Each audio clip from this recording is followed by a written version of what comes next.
think the biggest change has been the effort to try to put fact-checking, which had previously been kind of its own category. Like you'd have a story and then kind of a fact-checker column to try to put fact-checking into the news stories to deal with Trump, who has often said things that aren't true and sort of insisted on things that aren't true. I mean, think about things like when he says I was in favor of I was against the Iraq War before it began. Things like that, where people have like in the chyron on television or in the news story, they've had to be like, Trump said this, it's not true. Like that had not happened in past elections. There's never been a situation like this where the person saying the words is a presidential candidate. I mean, I think about like the times when I have gotten bad words into the paper before. It's always because somebody. I remember getting paper like 10 years ago when I covered the DC cops. It was because the police chief said it.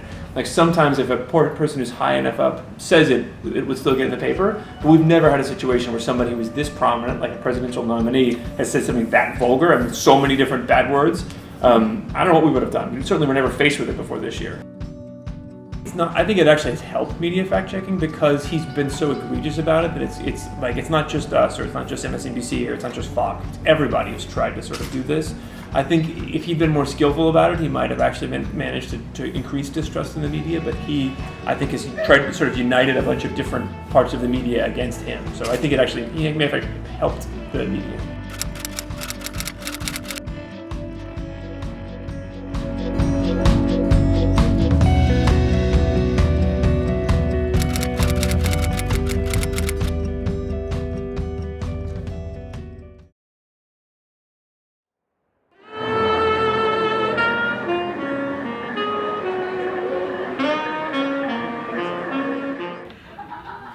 It was the most incredible experience. Breathtaking to just like walk through it. Left for dead, suck drive for inspiration, and love with the idea of living long enough to simply write about it, push it out my body, and watch my son slowly grow into it. You said you want a poem. Now what you gonna do?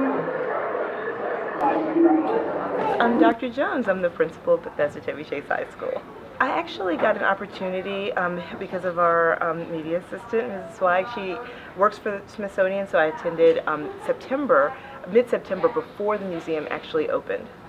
My name is Sharif Robinson. I'm one of the assistant principals here at Bethesda Chevy Chase High School. Hey, my name is Stefania Clerici. I started volunteering there 2 years ago, and it was a very strict process.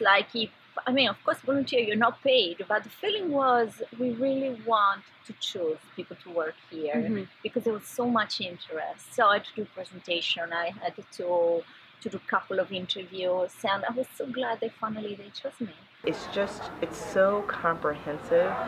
There was so much information and so much material to look at.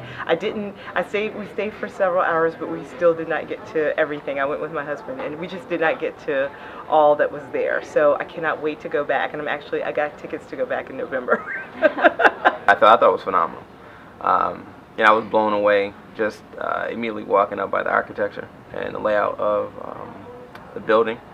But then once I actually entered and had an opportunity to actually go through the museum, I was once again just blown away. I thought it was phenomenal, all the rich history that they were able to include, but then also the way that it was structured. So it starts out in the basement with pre-slavery, and then it ends on the fourth floor with a mural of Barack Obama. Well, it's so incredibly important to capture all of the aspects of how African Americans have contributed to our country, and so I was really, really excited for it to be in one place. And the really neat thing is, my daughter is about to be 10. She's like 9 3/4.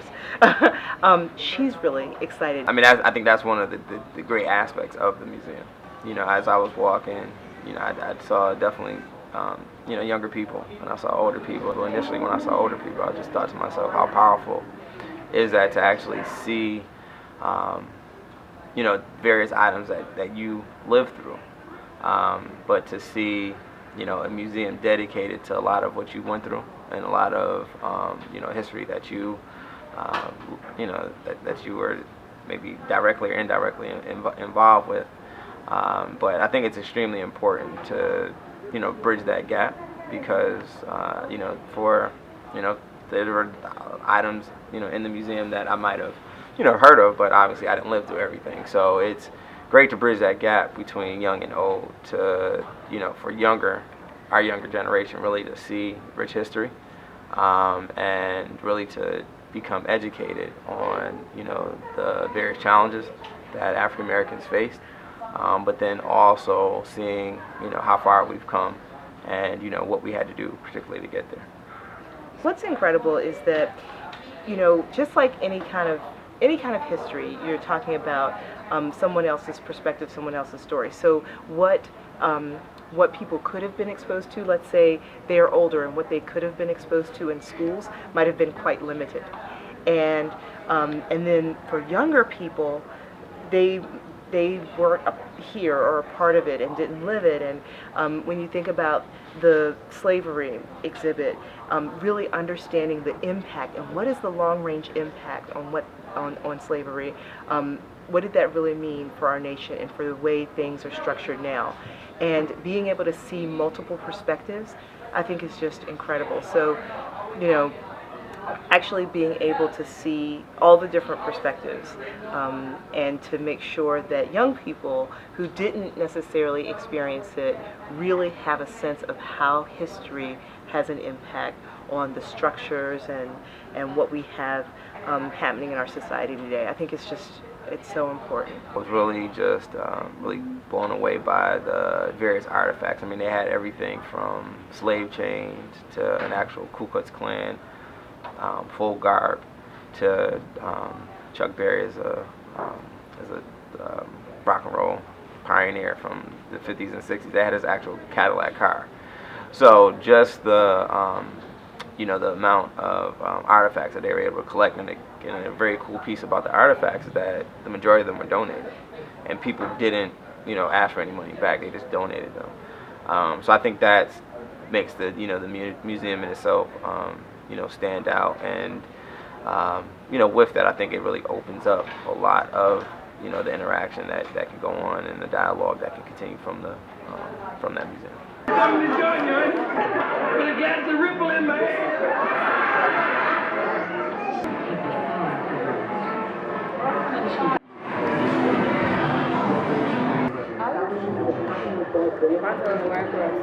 I pledged a sorority when I was in college because I'm a part of Alpha Kappa Alpha sorority, and that was one of the first black female sororities. It was a lot of fun to see that and to look at the different artifacts and to look at pictures and things from our sorority's founders. So that was a pretty exciting part for me.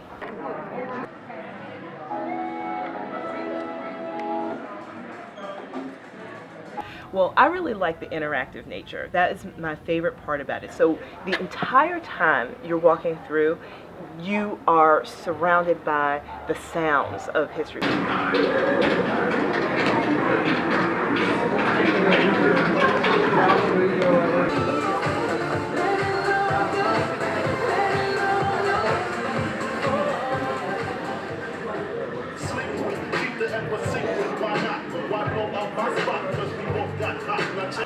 The contributions of African Americans, it's a huge contribution to our nation, and it's important to our nation as a whole. And so it's not just something, set aside that, oh, let's look at African American history in February. I was very excited because usually when you're discussing Black history or you're discussing Latino history, it'll be during a particular month. But then when you have a thing such as a museum, it's something that's tangible and it's something that stays, something that's not just excluded to particular months, and it's something that people can just go to. It's a public museum. People can take advantage whenever they want to. DC being our nation's capital, it allows for a lot of publicity and tourism for a lot of people to come and visit the museum. Not only in DC, it's the closest museum to the Washington Monument, just steps from the White House. It's where it has to be. What we've seen in children's literature in the last 100 years is, because it's such a heavily white-centered industry, books, I don't think this is, well, at least in the recent generations, not ever intentionally done, but sometimes the representations of African American children who are not of the background of the writer, can be harmful.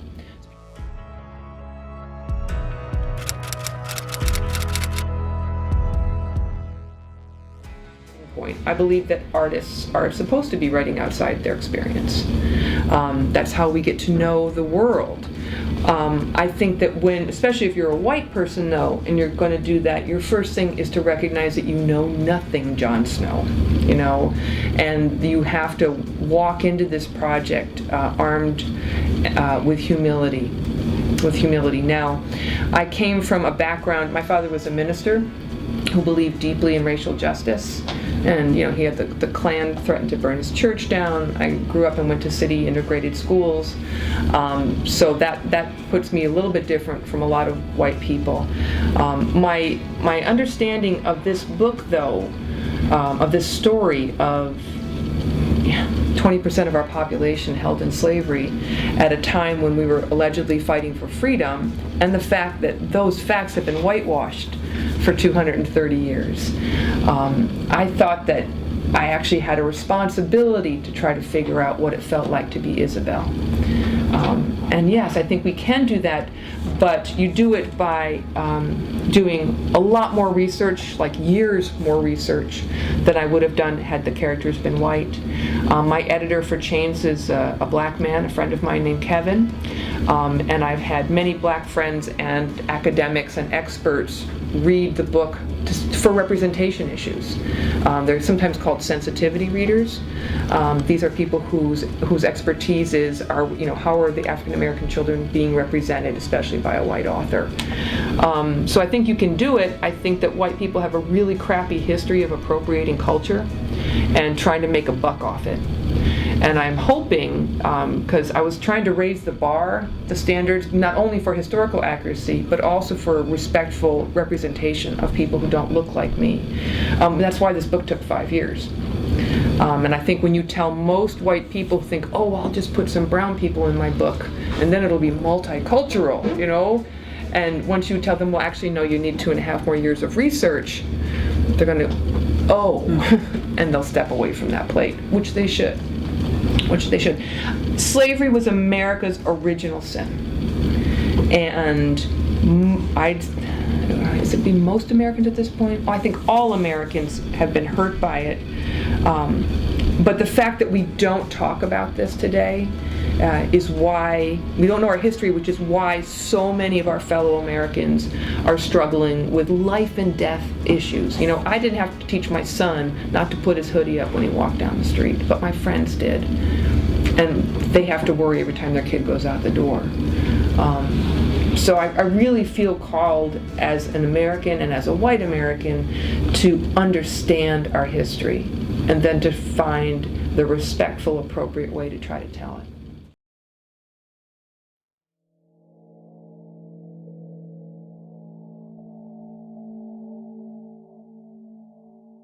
Both my parents are from Jamaica.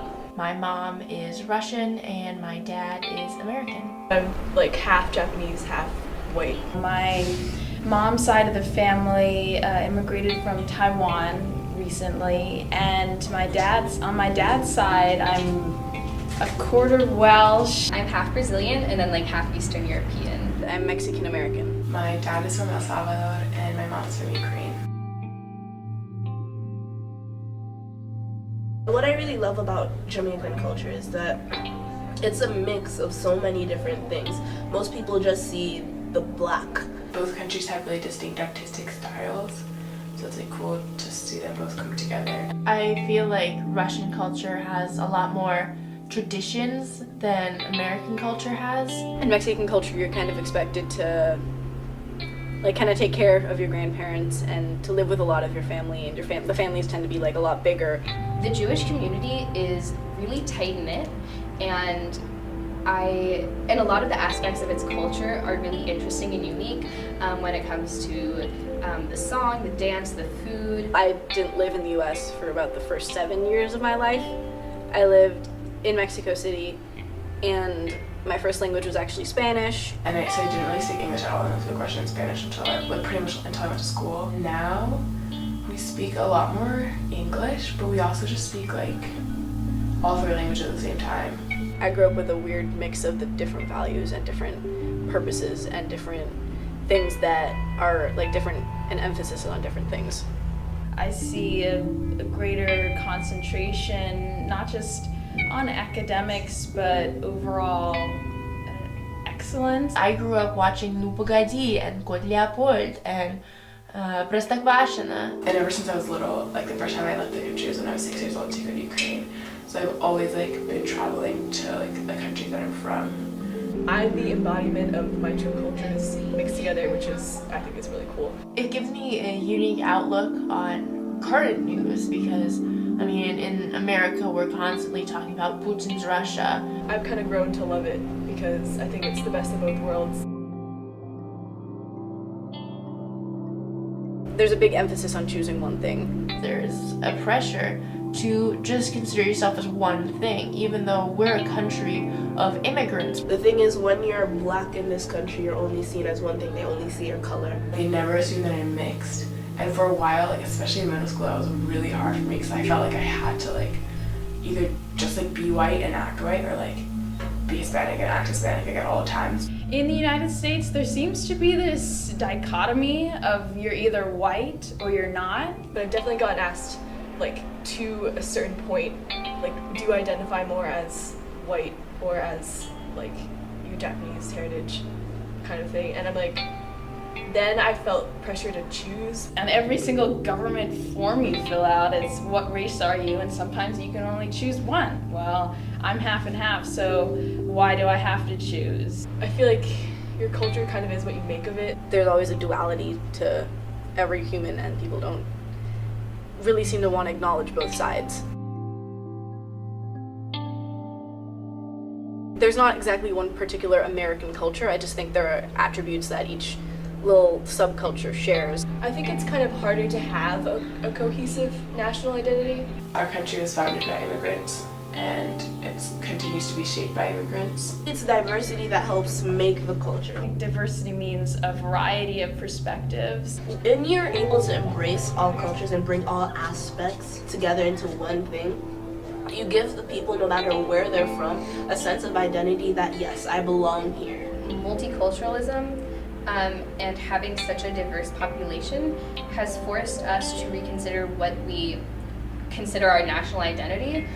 Our nation's identity comes from like the mix and the development and evolution of all of the different people that have been here. Mixed heritage, that creates a new culture, that creates a new people. The American culture is one of just being a melting pot. Hi, my name is Rachel Cohen. I'm a senior at BCC, and I'm the president and founder of the Girls Rising in Technology Club, or GRIT for short. And today we are here with NASA research scientist, Dr. Adalia Kirschbaum, and Rebecca Leggett, who's a senior at BCC and an intern of Dr. Kirschbaum's.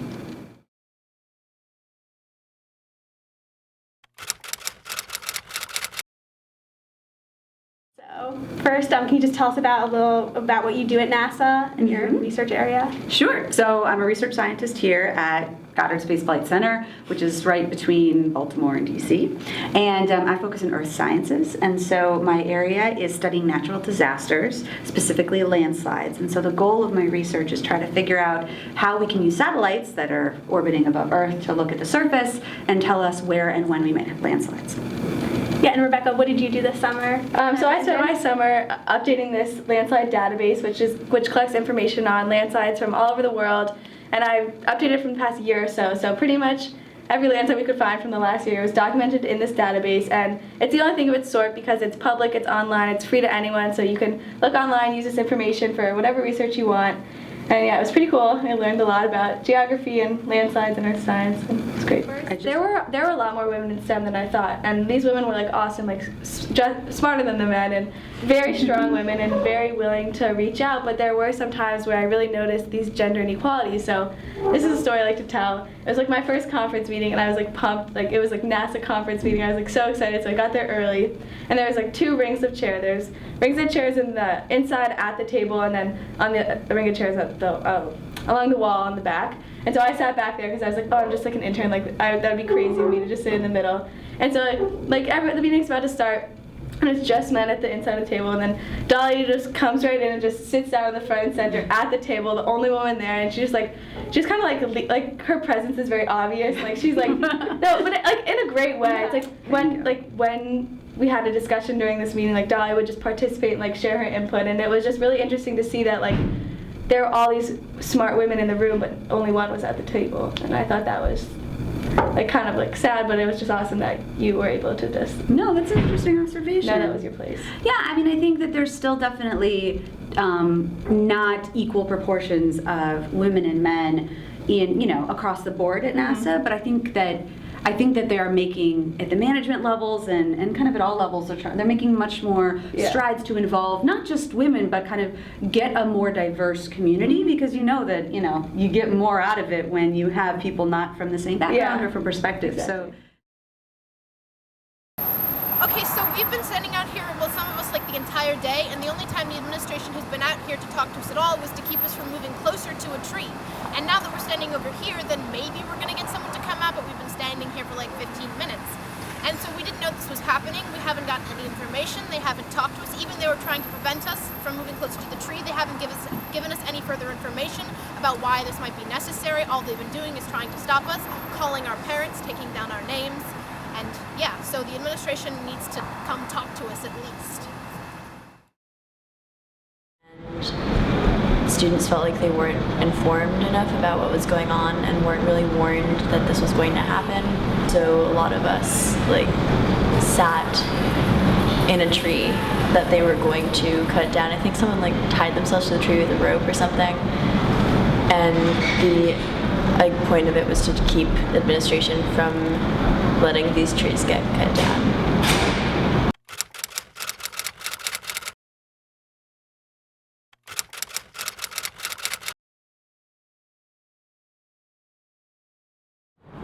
Where we are now is just county. There's no incorporated anything looking at. So we're covered by the county law, which is the tree canopy law, which means you can take down any tree you want on private property for any reason at any time, and you do not have to replant. If you disturb the soil, depending on the amount of soil you disturb, you either have to plant or pay into a fund. Most builders pay into the fund. And the tree, so we're working with the county programs to try to get the trees back. And trust me, I am writing to everybody and saying, are you paying attention to what's going on at BCC? And it's only going to be exacerbated by the Purple Line, and when they clear cut for that, where they're also not going to be replanting a whole lot back in the area because of the space constraints.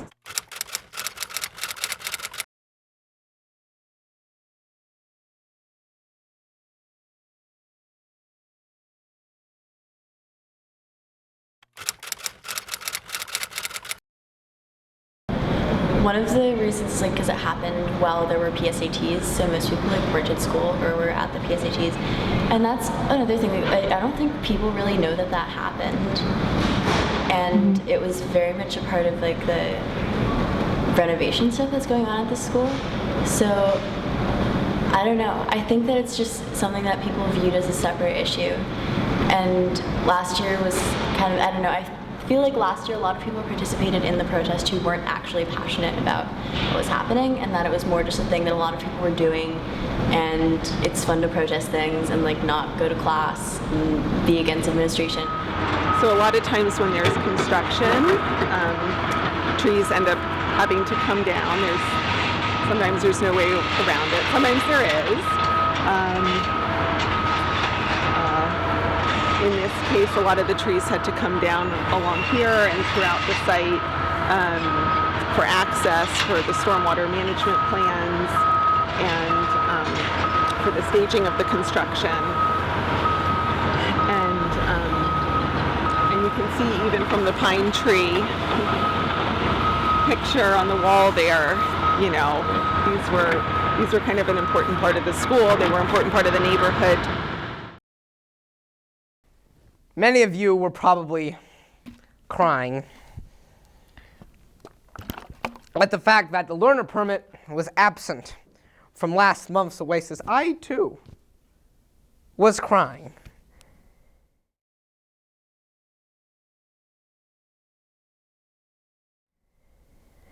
It's not my fault, my friends. I had a segment. I had it all prepared, as they say in the industry, in television. But the world is dog eat dog, and I don't really understand what that expression means, but there's dogs eating other dogs. And I was the dog eaten in this situation. So there's a person who advises for this program. He looked upon my segment. He replied, I believe the exact quote was, great, yeah, wonderful, terrific, that's just wonderful, just fantastic. And I was subdued into the belief that my segment would be aired. This man has other plans. First, he calls me into his office and said, Misha, I have a great idea. A wonderful, fantastic idea. We're going to do the Rocky theme song, and they're going to be doing a montage, and they're going to be doing jumping jacks, and they're going to be doing push-ups, and when you're going to be running around Bethesda, it's going to be eye candy, Misha, eye candy, visual, very visual. I said, let's call him Mr. Dopadato. Mr. Dopadato. That's not really comedy. That's more just me trying to do a push-up. Anyway, I decided not to do this idea. Instead, I decide to write another segment. I do it. I videotape it. Everything is okay. Everything is wonderful. He thinks it's good. He thinks it's great. He comes to me in class, knelt over. It's like he's experiencing the bends. He says, Misha, you know I think you're great. You're fantastic. You're just a great great writer. But I have a great idea. Just another fantastic idea. What is it, Mr. Dopadato? What is it? What can it possibly be this time? Will I be doing synchronized swimming during the permit? Or would I perhaps be doing a cooking show and slicing up carrots during the learner permit? What little task do you have me doing this month? Okay, so this is what you can do. It's a little postmodern, though. I came up for that 2 o'clock in the morning because, I don't technically sleep. I just, take long blinks. You're going to be in my house. It's going to be a funeral parlor. And there are going to be these women coming around you, circumventing. And you're going to be complaining, and one of them will sit and go. And you'll be complaining some more, and another will sit and go. And then you'll be complaining. And she, too, will complain. And you will think to yourself, Misha, you found true love. You finally found someone who can complain. Misha, this is a fantastic idea. It's completely fantastic. Anyway, you'll start to form a tear in the right corner of your eye. But then her boyfriend will come. The boyfriend will come, and you'll be sad because you wanted to be with this woman because she was complaining. It's fantastic. It's wonderful, Misha. It's just great. It's the best idea I've ever created. This is why I am advisor to this program. I like the fact that the learner permit is simple. It gets to the point. It's funny. It's stand up. It's an anecdote sometime. He starts shaking. He crouches down on the floor and he's going into the fetal position. I say, Mr. Dopadato, please don't take the wrong way. And he starts banging his fist on the table and says, no, Misha, no. I have to calm him.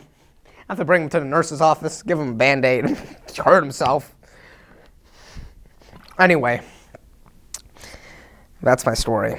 So, when you view the learner permit, don't take it for granted, because there is a whole sausage press that is involved in the making of these segments. And I, sadly, am the beef that is wrung through this process.